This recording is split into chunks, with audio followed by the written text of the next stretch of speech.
Guys, ngayon po is tuturuan ko po kayo ng pagre-return ng item na kung saan po mas maganda na po ngayon yung sistema ng Shopee. Yung ngayon 2024, napakadali na po mag-return refund.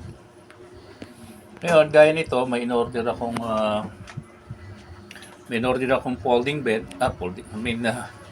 bike pala, hindi folding bed, bike. So may na yung signal. Yan, itong bike na to, in-order ko. So, tingnan natin ang details, tingnan lang natin. So, tuturuan ko po kayo kasi hindi nagbubukas. Yan. Yan. Ito po yung in-order ko. Folding bike, double disc brake 20-inch. Yan na po. Itong stage na to is na return refund ko na po. Pero in order details niya, nandito. So, umorder po ako sa kanila. Ito po yung in-order ko, yung bike na to, no? Worth 2,814. Maganda yung kanilang maganda yung kanilang marketing, no? Kita mo naman. Makita mo rito is parang yung mga bike, ang gaganda, no? Ang gaganda niya. So yung ito parang mga alloy eh.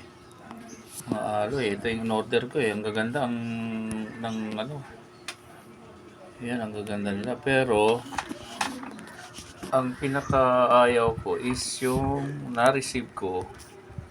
It is na-receive ko na items is parang ito, tandaan nyo itong undermall na to, dito ako model. Ito nga po, dumating sa akin ito baluktot ang gulong, baluktot yung rim is may bungi. Ayan, may bungi siya. Kaya napag-isipan ko na i-return na lang, pero binigyan ako ng option kasi yun nga daw ang complaint ko, mag-sign up daw po ako dito sa link, tapos babayaran ko yung aftermarket sales. Magbayad din modder ako. So i-send down nila 2 gulong na mas okay. Pero sabi ko, yung 2 two wheels na yun, kailangan 2 araw lang kasi fast delivery naka nyo eh. Yun sa advertise eh. Within 2 days, di nandito na. Ang nangyari, dumating, magpo 4 days na. Ngayon, ito, nagkaroon kami ng mga conversation na okay daw yung pyesa nila. So, yun nga lang, siyempre, hindi ko maintindihan yung pala ang nakikipag-usap sa akin computer. Kaya mag-ingat po kayo nito. Yung ito, question ko, quality of the product is not question, is not quality. The question is not quality. Yung sinasabi niya, I will ship to you as soon as possible. Hindi ma-answer yung aking mga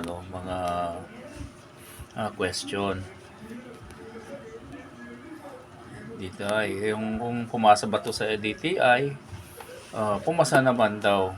Pero yun nga, yung quality niya bengkong. Dapat yung kahit pa paano, hindi mabibengkong ko agad yung kahit na yung nangyari parang normal lang na rim eh.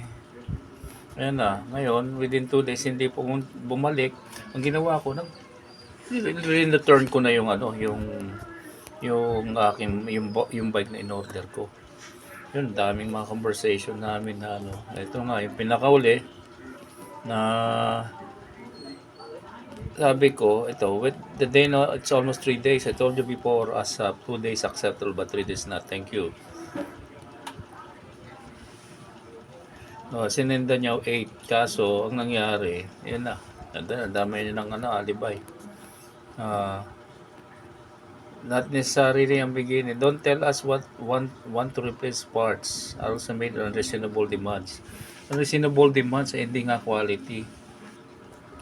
Kilala niya daw ako. Sabi ko, okay, that's right. Shopee will investigate you. Ngayon, ginawa ko, blinak ko yung report ko yung user kasi nga baka naman scam. Pero ang kagandahan kasi si Shopee naka-monitor.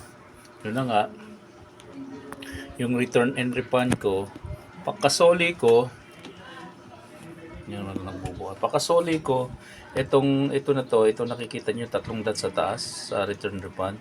Return item, item validation, and refund. Yung una, nag-file kaagad ako ng return item. Ngayon, itong item validation, hindi pa naka-item yan, naka-clear yan. Tapos, nung maisoli ko sa logistic yung item, itong item validation, nag-check yan. Tapos, hanggang sa makumpleto ko. Ngayon, pagkasali ko noon, ito nang sinulat, refund completed. Ano lang 1 day lang. An early refund of 2,814 has been released to your Shopee Pay.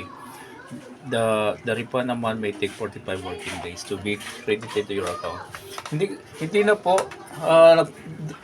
anantay yung 45 days kasi nasa Shopee Pay na. Ang ginawa ko, kinas out ko po siya. Kumbaga, withdraw ko na po siya kaagad.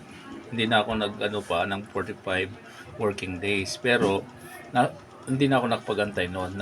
Nakuha ko na po yung pera na pumunta po sa aking pong bank account. Yun, kinuha ko agad. Baka kunin pa ng seller. Pero okay na ngayon, within 1 day, kapag naisolin nyo kaagad yung item, marirefund nyo kaagad. So, yun lang po. At sana ay nakatulong po.